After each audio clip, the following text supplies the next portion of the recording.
incorporating Feng Shui principles into your home will bring harmony and wealth. However, your living space must be free of obstacles.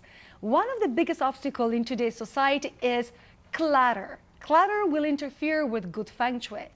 Norma Delagnese is an Italian-Canadian actress that shines at helping stress declutter with style.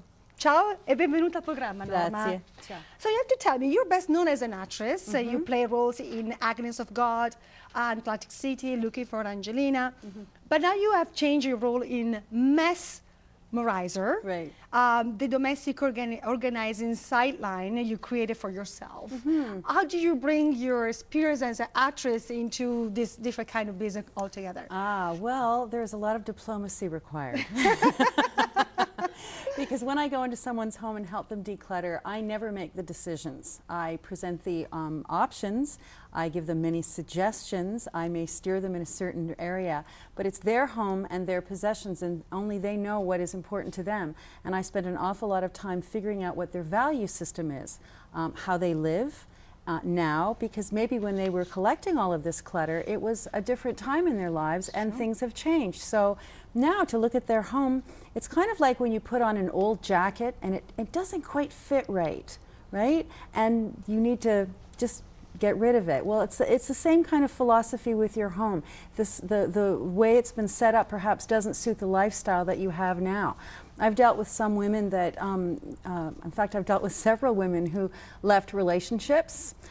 They were in the middle of a divorce, or they left a divorce or whatever, and they had to get out of the house quickly, and so they moved all of this stuff into their new place, and there's just rooms full of boxes, and they don't know where to begin. So they need an outside eye that can help guide them. It must be very hard to say goodbye to things that you're particularly attached to. I know that I know usually I'm not a junk collector, but there's things that probably haven't been using for years.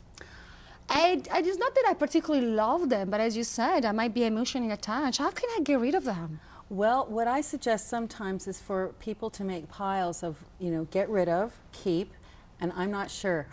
Okay. And then I'm not sure. Right. Because sometimes what you can do is, I would never tell someone to get rid of something if it's important to them. But a lot of times when it's all in one pile, they can sort of get an overview of what they have and say, this isn't that much sentimental value to me. I can probably get rid of that. Or I already have 3 of those. So unless I'm going to group them together and they are aesthetically pleasing, chances are I probably could just get along with one and get rid of the other ones. How many times did you hear people say, no, I'm going to keep it because you never know, maybe Mandela will use it. And in the meantime, the garage is piled with garbage. Never used for the last 10 years. Yes. Well, you do run into that, and you have to just very subtly suggest to them in terms of them analyzing their own life. You have to give them suggestions about how often do you use this and what's most important for you in your space. So if you used to be a canoeist and an outdoors person and you've got all this equipment, you could suggest to them, well, if you ever decide to get back into it, you could always buy new if you decide to do that at some point. But in the meantime, it would be very good to clear your life and have a clear vision so that you can figure out who you are. But it's difficult if you're feeling crowded. Exactly. What are the consequences of living in the clutter? The consequences, I think a cluttered mind. I think sometimes people, it's difficult to focus.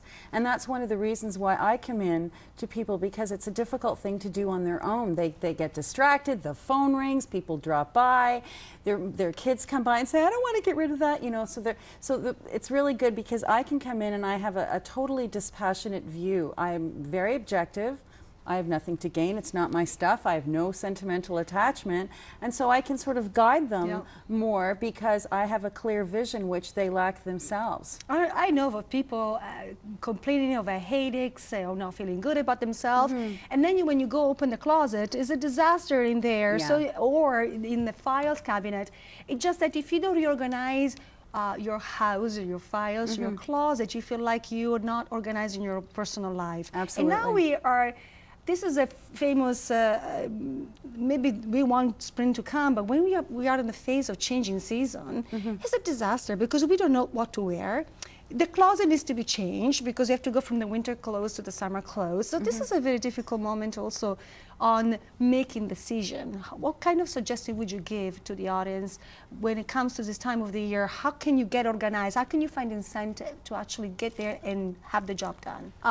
Well, I think you need to set aside a block of time, first of all. And I've worked with some people that they actually couldn't keep all of their clothes in their house because they had a small house and a very large wardrobe and a lifestyle that supported that. So sometimes what it requires, like if it's a closet or something, I suggest to people, take everything out of the closet and then decide what you want to put back. Good idea. And that way, it's different than... You can just try them on and see if you still like it, otherwise Exactly. just toss it. Exactly. And another thing is to have boxes, those wonderful plastic bins that you buy, and they're labeled out of season clothes. So as soon as the changeover happens, you just use the same box and just put them back. They're out of season. So if it's spring, well, actually spring and fall I tend to think of as in between seasons, because a lot of times it's a question of just layering the clothes and you can wear them, you know, you can overlap the seasons a little bit.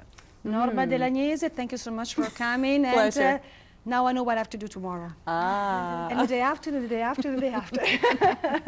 Thank you so much for coming. Let's take a break. We come back with La Storia del Cuore. Let's see if the couple we're going to meet, they've had clutter life, or if they're actually well organized. They better be. They're so busy. Right after this commercial break.